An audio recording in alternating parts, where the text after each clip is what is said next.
Hello, hello, hello. Ayan. Isang magandang umaga, guys.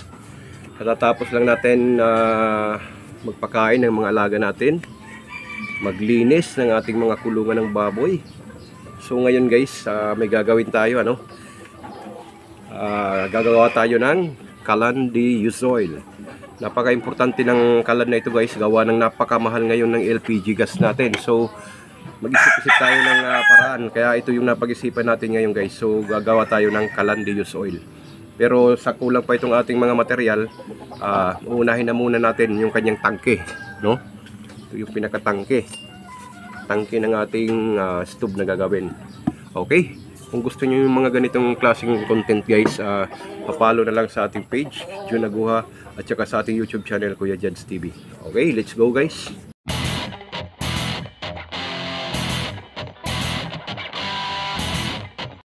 So, ayan, may tubig tayo.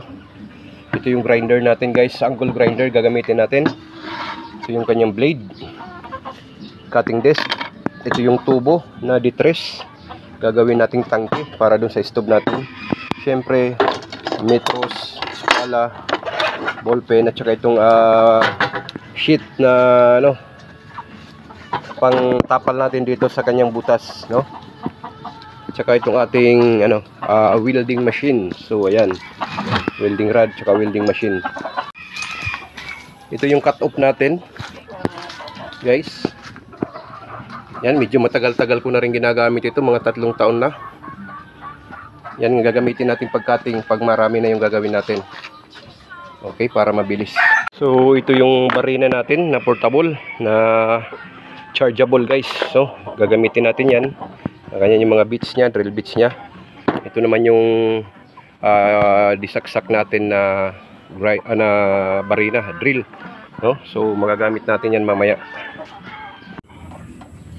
So unang gagawin natin, guys, i-cutting natin itong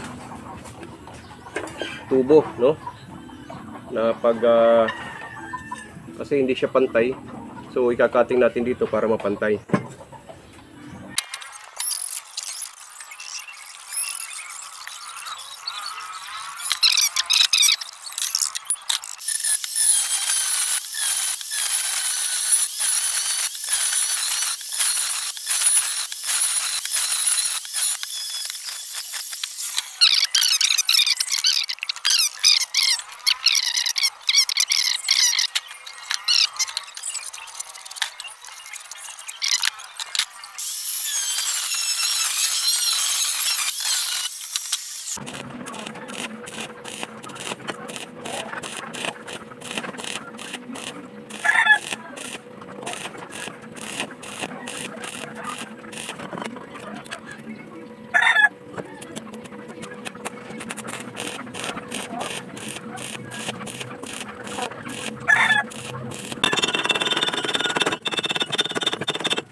So guys, tapos na itong natin dito sa kabila, no?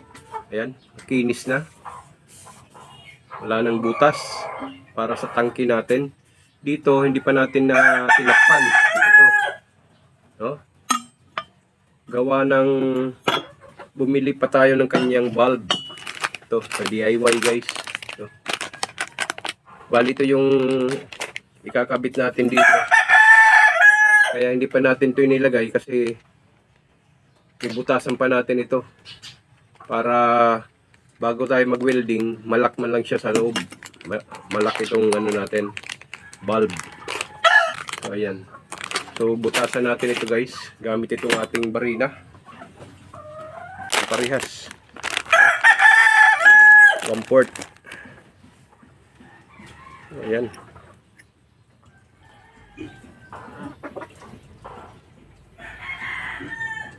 Para mailagay na natin dito. Dito bali lalabas yung kanyang langis. Okay?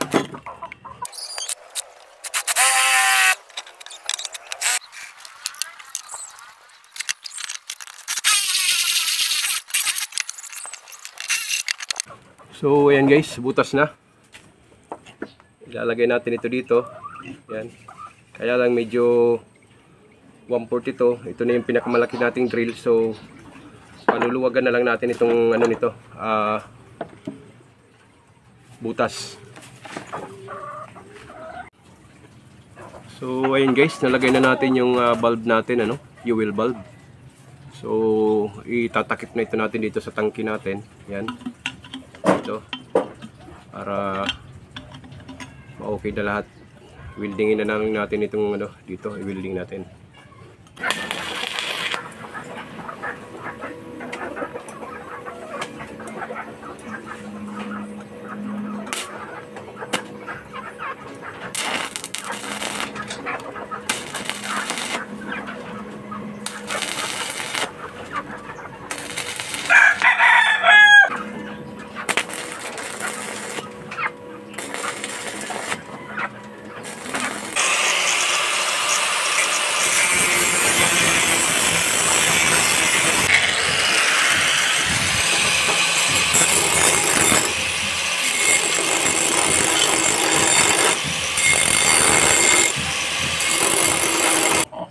So ayan guys, na-welding na natin yung tangke natin. Ayan.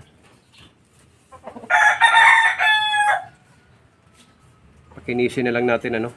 Tapos magbubutas na lang tayo dito para sa kanyang lagayan ng oil. Okay?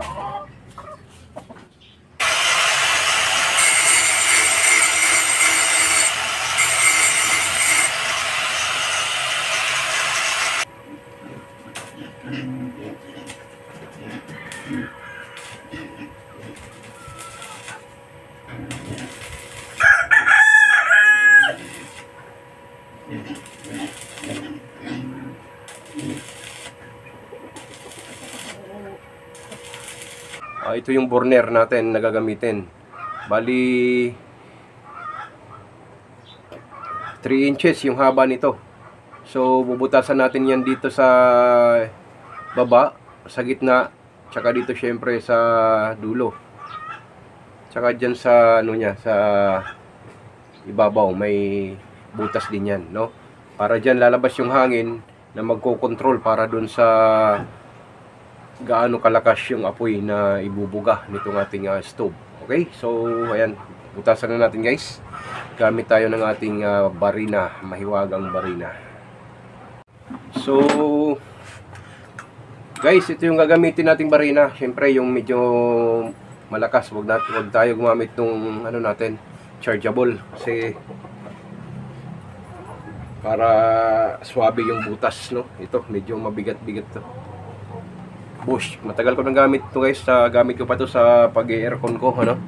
Tapos yung gagamitin nating pagbutas guys, itong drill bits na gagamitin natin 5x64, so 1.98 mm. Ayan, maliit po siya. Huwag po tayong gagamit ng malaking pambutas, no? Dalawa na binili ko sa Brolit. Ayan. Ayan, yung liit lang po yan, no?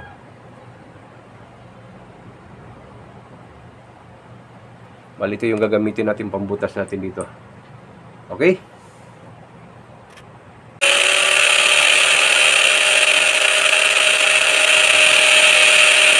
Ayan guys, tapos na nating butasan yung ating burner. So ayan, 8 yung butas niya dyan sa taas.